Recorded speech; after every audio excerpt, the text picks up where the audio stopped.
even though I love the light-skinned woman as much as I do, there's a time to move on in life. But I asked the Lord, why would I like something when I'm young and still like it when I'm old? But when I get a little closer to older age, I didn't have 4 children at a time when I had my own individuality. So that's why some people will be the same old person that they were and get really angry trying to blame people when I have my specific life, because some of these Indian ladies will say we see, but what if the whole time you were trying to be in secret, pointing things out with your whole life, but you got offended that when it was a young man, he was his real life actions, but you didn't even exist at the time you tried to report him to the police and say that you weren't aware of the difference of the tribe that you claim is not having something coming because you claim they don't even exist at a time. So that's why when I look at a young lady, a lot of these niggas don't even have the position and the ranking to have those girls when they try to be saying you is not me. When I was your age, I had my first job long, working for years and years, making my camera business and my poetry.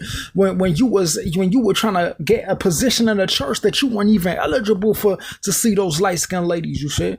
That's why when these lame niggas try to say, oh, I want to be a pastor, you got to get a job first, buddy. That's what I'm trying to tell you.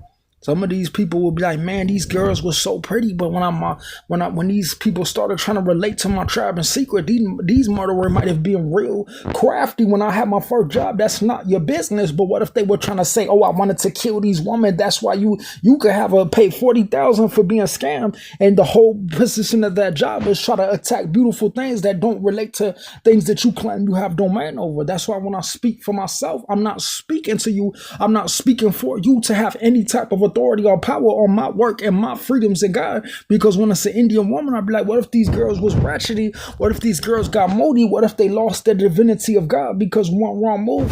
When a nigga gets like sloppy, you wouldn't know the context of how I got that sloppy related to people who are Christians and saying they go to church. You could have a fat Mexican from the church and he might even be jealous of the light-skinned girl when he claims he wants a divinity with the police and protection for him living in hood housing, you see? That's why some niggas will even be lined up. I'd be like, how did you not exist a moment ago? You not exist yesterday, but let your whole family, your whole history is lined up like 10 years ago when you were already trying to attack the tribe of things that you claim that you can't even get a job, buddy. That's why I don't fuck with these lame niggas. When I was 17, I got out that motherfucker. I don't live in no hood house, and I got me a job. I got the fuck out of there, get me a job, and everything. These niggas didn't like. They claimed that they wanted me to get old. You see. That's why when I say, why does I have the same thoughts when I'm young in my heart? I can't tell you why I look like an Indian, my feet have marks on it, but I still had the same thoughts of God. I was like, Lord, why did you not get a bad bitch? This is